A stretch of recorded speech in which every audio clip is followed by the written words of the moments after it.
Well, thanks for joining this video recorded live with Dr. Waqar Ahmed, who is giving us a early January start to the year with a class on improv and how we can use that in our consultations. Today's the first day I've actually met Waqar face to face, and so as you'll see, he looks nothing like his actual publicity photographs. Obviously, a lot's happened since when they were taken. And Waqar has also just sent me something to read out, an introduction, because I otherwise don't have that. So I'll begin and then I'll let Waqar start. So, introduction. Our speaker today is probably the most exciting leader in general practice today. At least that's what he says he told me to say. Waqar Ahmed has been a sessional doctor in Northern Ireland since 2013. He's also a sessional representative for RCGP Northern Ireland and sits on the RCGP UK Council and Trustee Board, but there are also some reasons not to hate him. Waqar also performs as stand-up comic and improviser and enjoys teaching his comedy and improvisation workshops around the UK. He has presented with Roger Neighbour, and his workshops have been featured at the Times, BBC, GP Online and RCGP Frontline. For this workshop, he has asked you to keep cameras on, microphones and on as possible, as his self-esteem issues require him to hear a reaction from his audience. Unless you happen to be preparing lunch with a food processor, in which case you can be exempt with an authorised certificate. Please welcome our speaker for the day, Dr. Waqar Ahmed. Yay! Thank you, Richard. It's nice to be here. So yes, my name is Waqar Ahmed. I've been a sessional doctor for the last 15 years. My choice, obviously, to destroy the fabric of the NHS. I'm sure you can tell from looking at me, I am from Northern Ireland. I'm really into exams as well, because as a BAME doctor, I've done them a bunch of times. I mean, I know the college doesn't make any money from exams, but that doesn't mean I haven't had to remortgage my home a couple of times. I can't blame racism entirely. I do know how to party. I am an Irish Muslim. I'm Islamic. I make no apology. I am a religious fundamentalist. Here to put the ha into your jihad and the session into sessional doctor. It is terrific to be here. Thanks to the connection problems. That's the reason for lack of laughter. I'm fine with it. But it is good to be here. Thanks to the NASGP for letting me do this talk. I've been a sessional GP actually since 2008, and I do about 8 sessions a week. I'm also a working stand-up comic and improviser, and I usually do stand-up about 3 times a week on the Irish circuit, as well as in the UK. My passion is applying skills from the theatre to GP consulting, and I've co-presented workshops, as Richard said, with Roger Neighbour at the RCGP conference, as well as the GP trainer groups around the UK and Ireland. So what I wanted to talk today are about skills that I've learned in comedy and improvised comedy in particular, to be able to work in a less stressful way and to improve my relationships and to improve your relationships with patients, colleagues, and life outside of medicine. So I don't need to tell anyone about the trauma of a medical career. I don't need to tell you about it because you've all been there. However, I have to talk for 45 minutes, so you can just suck it up. So we all went to medical school. We were constantly reminded that we were no longer the smartest person in the room. While all the other kids were growing up, we're learning how to grow up and socialize in university. We got to sit exams every 3 months. And we are taught from the start that success is everything. Failure is intolerable and the sign of not being good enough. Training by humiliation is part of the culture. And if we didn't pass an exam, it's like you were training for a comeback fight, as if you're hoping Mike Tyson didn't bite your ears off. And if you don't make it, then you're not good enough to be a doctor. The medical writer Giles Donnelly described it in a beautiful article in the British Medical Journal, much more eloquently than I can. He described the fear that we experience in medicine. Fear of getting it wrong and hurting someone, fear of the GMC investigating you, fear of looking foolish, fear of losing something that you've worked so hard for, fear of being a failure. Why? Because as doctors, we're unable to talk about our mistakes for fear it will be used against us. 2 health professionals kill themselves every week in the UK. Like, I'm hoping after this workshop, I'll give anybody who's listening tools that can help avoid burnout and improve relationships with patients, colleagues, and outside of work too. So what have I learned in 10 years of comedy that can help you as a busy working locum in probably the most stressful time ever known by a health service? I'm pretty sure most of you have figured out it's not a good idea to try and make jokes with patients. This is what you call not taking their problems seriously, like esophageal cancer. Am I right? As much as I love stand-up comedy, I think the thing that helped me most as a doctor was improvised theatre. You know, if you aren't sure what improv or improvised theatre is, it's kind of like a play without a script. It's acting on the fly. It's the art of pretending. And I am pretty sure after 20 years, even 20 years after qualification, I am just pretending to be a doctor. I mean, I have qualifications and everything, Mr. Ombudsman, but as a GP, I am making most of this stuff up as I go along. I think there are great things. I think there are great benefits in learning things from an art when you're making things where you go along. I think when most people think of comedy, they think of spontaneity, or a surprising punchline. But just like when we're talking to patients, I think improvising is really about focusing on our scene partner intently and saying the right thing at the right time, and to make the life of our scene partner or our patient easier. Being more interested than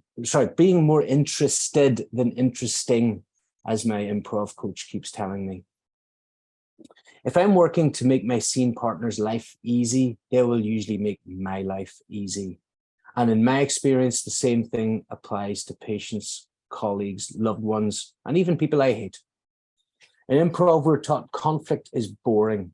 What's much more interested is characters being peas in a pod, the two of us versus the entire world. And I find humans really like it when you support them in this way. So how do you do this? How do you actually apply this when you're being a doctor and in the real world? Well, if you go to an improv class, the underlying strategy, the first thing they'll teach you is this concept of yes and. And yes and involves 2 words, yes and. Let's break down this yes and concept. So yes means respecting what your scene partner has brought to you and acknowledging it. And involves adding my contribution to the story. So if I give an example, and if I'm in an improvised scene, and I say to my scene partner, I'm going to shoot you with a gun. And they say, that's not a gun. Then the scene is over. They'll probably get a laugh, and I was made to feel stupid. But if I say, I'm going to shoot you with this gun, and they look deep into my eyes and say, I'm sorry, I didn't mean to sleep with your sister. But when I look deep into your soul, your eyes remind me of you, Billy Bob. Then we got a fun narrative to build on. I think improv has taught me to do the same thing with my patient stories. In case anyone from the GMC is listening, I have never been proven to sleep with any of my patients' family members, for the record. Yes and doesn't just involve agreeing with people. It's not like the patient says, I want some tramadol, and I say, yes, and have some diazepam. For me, it's a little bit, it just means adding a little bit, if necessary, to what the patient is saying. And if I'm adding to what the patient is saying, they tend to feel listened to. And in my experience, they become a lot more relaxed. They just tell me what they're thinking spontaneously without me having to ask too many questions. Consultations are a lot shorter because there are less words used. The room becomes lighter, and patients often start to laugh without me telling jokes. They tend to ask to see me again because they feel better after seeing me. And I feel better after understanding the patient's story and building a plan based on that. I have better relationships with other doctors when I'm focused more on what they're saying instead of waiting on my turn to speak. Mihail Csikszentmihalyi, I'm not sure if you've heard of, it was a psychologist who described the flow state. And this is a condition which features intense and focused concentration, merging of action and awareness, loss of self-consciousness, a feeling of control, altered time perception, the behavior feeling itself feeling rewarding, immediate feedback, and a balance between challenge and skills. And in my experience, this is how I feel when I'm applying yes and in a consultation. Now, intense and focused concentration might sound like a lot of hard work, but it certainly feels better than how I used to feel, which was apathetic, distractible, self-conscious, powerless, detached, and overwhelmed. So I don't think any child actually wants to be a doctor after so many vaccinations and being assaulted so many times in the throat with a tongue depressor. I mean, it certainly requires a certain level of sadistic. I mean, if I'm being honest, I think for a lot of us brown doctors, it's just about trying to get your parents to shut up. I mean, my dad was a GP before I was. He actually died of a chest infection in 2017, before it was cool. Yeah, he wasn't trying to flatten the curve. He was ahead of it. You know, my dad was an old school rural GP in Northern Ireland. You know, he was the kind of doctor who liked to smoke while talking, you know, to his patients. You know, he'd be like, "Oh, you hurt your ankle while training for a marathon. You need to take better care of yourself." You know, I don't know if you guys have heard of like tiger parents. Like for non-Asian people, a tiger parent probably sounds kind of cute. It's like a cartoon level of care and encouragement. But if you are Asian and you're watching this, you know tigers are terrifying. And if you don't get into medical school, there's a good chance your tiger parents may kill and eat you. You know, I remember being a teenager longing for sex, drugs, and rock and roll. My father was like, maybe you can have biology, chemistry, and physics. You know, I was never too bright at school. I used to dread, remember report cards at school? My dad would have these Urdu swear words at the tip of his tongue. It'd be like mathematics, D, doba, doba, doba, doba. Science, E, la halwa la khut. Now, I'm not sure what these words mean, but I'm pretty sure it's I love you no matter what. Yeah. But you know, we all made it in. You know, any doctors watching this. I mean, who needs to enjoy their teenage years anywhere with all its drama and misadventure and being normal around your friends? Screw those losers. Like I knew the Krebs cycle and the equations of motion and didn't get laid until I was in my 20s. But you know, I mean, looking at it though, a lot of people, you know, seem to sail through the process of being a doctor. You know, they got on well with everybody in their year. They passed all their exams comfortably. They got married to their medical school sweethearts. I was definitely not one of those people. I am pretty sure the top 99% of my year in medical school existed because of me. You know, being the only Muslim in the village, I didn't have a lot of social skills. I don't think I ever really felt comfortable as a doctor. I tried to convince myself this was a calling, but while I was getting my ass kicked, I somehow tried to stay optimistic. I felt powerless. I felt overwhelmed, usually suicidal. My life was a mess. Patients were complaining. I didn't get on well with other doctors. My personal relationships ranged from unfulfilling to toxic. I remember crying to myself while I'd be driving in my flashy sports car.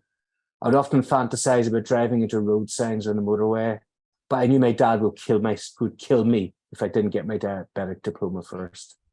You know, things were definitely not going well for me. I think certainly hit rock bottom at one stage. I had 2 GMC complaints. I was about to get kicked out of my father's practice, and I was scared I wasn't going to even be a doctor anymore. I'd be disappointing everybody. My latest tumultuous relationship just ended, and I was heartbroken with a devil may care attitude. I thought, you know what? Let's go deeper. Let's be like Richard Pryor, and everybody can laugh at how awful my life had become. And besides, therapy was getting expensive. So I thought I would try something I always wanted to do. I thought I would try stand-up comedy.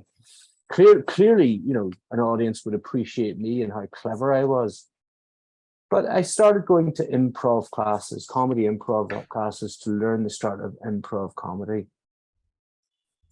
And and as I said before, if you don't know what improv comedy is, it's like a play without a script. It's an art form which celebrates spontaneity.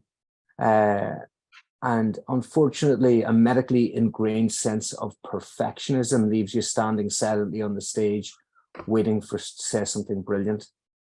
Stand-up comedy didn't really go very well for me either. At the start, audiences didn't respond well to my clever jokes. And when you're on the stage on your own and the audience doesn't laugh at your jokes, it's like failing an exam, getting struck off and being struck off by the GMC at the same time. But the difference is you get to try again, and everybody lets you know that you're going through the process. And as a doctor, you learn how to study.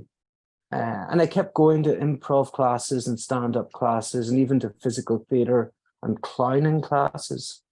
And while clowning taught me how to connect with the audience and stand-up comedy taught me to be personable without even telling jokes, most importantly, improv taught me about yes and. And the strange thing was, though, since I started doing comedy, quite quickly, I started to become a better doctor. I was certainly having better consultations with patients and having better relationships with doctors. I was becoming sought after as a locum. And for me, having better consultations with patients transformed my life forever. I no longer felt like I was a fraud and the suicidal ideation vanished. Instead of not getting on with doctors, I became friends with lots of them. I even joined the college where my just being interested in what other people were saying even got me onto the trustee board. I wasn't sure I was imagining what was going on, whether this was a coincidence. So I Googled medical improv, and I found out that this is actually a novel academic specialty in America. So I traveled to the Northwestern University in Chicago, where I attended a train the trainer course and became qualified in the specialty. I even started to get some laughs on stage, and I got married a year ago in a surprisingly non-toxic relationship, although my wife did make me say that. So these talks are supposed to include a call to action. And if you want some tools you could try, I would suggest anybody go to an improv class. But I realize that's not for everybody. To me, it's CPD. But if you want some tools you could try yourself, anybody can apply this yes and principle, listening to and acknowledging what people have to say, and then adding your contribution if you have to. Some things that make applying yes and easier are trying to avoid speaking until 3 seconds after who you're talking to has finished. Try and avoid asking questions whatsoever if you can avoid it. Try not to diagnose anything, and try not to tell anybody what to do. I love by quoting Voltaire to finish. It's probably a misquote, but it's the thing I keep telling myself, is that the job of a doctor is to entertain the patient while nature takes care of the illness.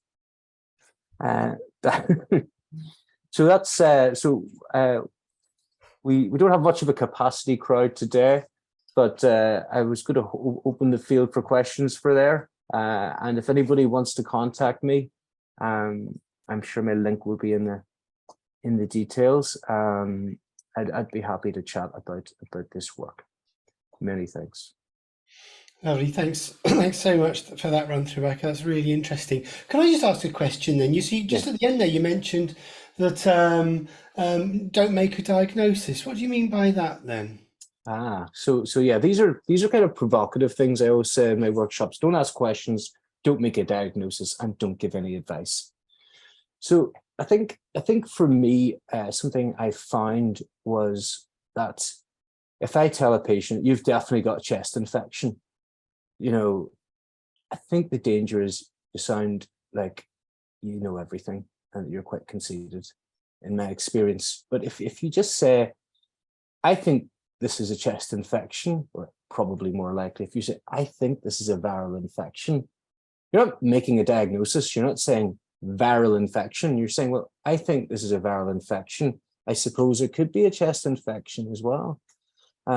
So I suppose in practical terms, what I'm doing is I'm making a differential diagnosis, but more so I'm just giving an opinion rather than making a firm diagnosis.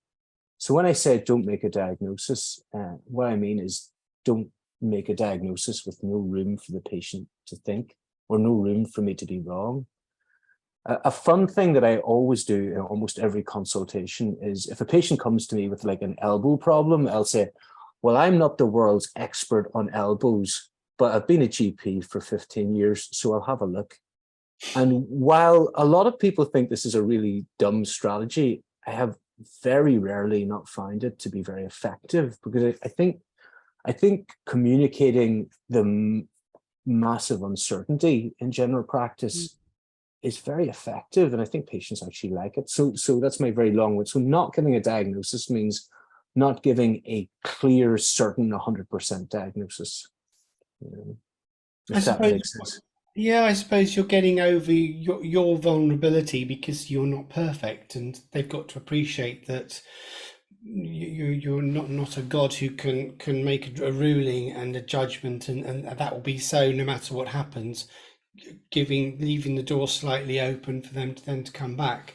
I think that's exactly right, Richard. Because I mean, Patch Adams' book, which I would strongly recommend to anybody, refers to, well, in America, of course, he's an American clown physician, but he refers to the MD as being the M deity. He says that's what it stands for. And as doctors, we tend to be, we can come across as a little unapproachable sometimes. And I think the work I'm doing, and I think in my life, I mean, hopefully in the short talk, I communicated, I mean, how profound it's been for me. I mean, I really was quite mentally unwell for the longest time and very unhappy. And I think if you can communicate to a patient in a manner in which you bring yourself to the consultation, and it's that lovely balance-y idea of the doctor as a drug, that the patient feels better being acknowledged by you, having their problems acknowledged by you, and just having you give your point of view and reflection, I think it's very therapeutic for patients, and I think it's very therapeutic for me too. I think an opportunity to be yourself when you're at work is a very valuable one, and very nourishing for doctor and patient, in my experience. Yeah, no, that's really interesting, Waqar. Thank you so much for that, and thank you for being so open and so honest as well, and for sharing that your wisdom with us. It's been a really stimulating talk. So I hope all our viewers watching this YouTube video will click on like if you like it, subscribe, all that sort of stuff. Leave some comments for Waqar, or you can email them into us as usual. And yeah, thank you so much, Ellie. I'll just hand over to you to wrap up, because you want to talk about next. I'll just say quickly, I am available for some very reasonably priced workshops if anybody wants to hire me. Thank you so much, Dr. Ahmed. That was a really rich, packed talk, really personal with lots of practical takeaway. So we really appreciate you speaking to our members. Our next talk is on Thursday, the 2nd of February 2023, same time, 1 p.m. And next time we'll be having a slightly more serious topic. We'll be talking about IBD with a couple of GPs from Crohn's and Colitis UK. And you can sign up for that on the NASGP website. Thank you very much. Thanks, everyone. Thank you.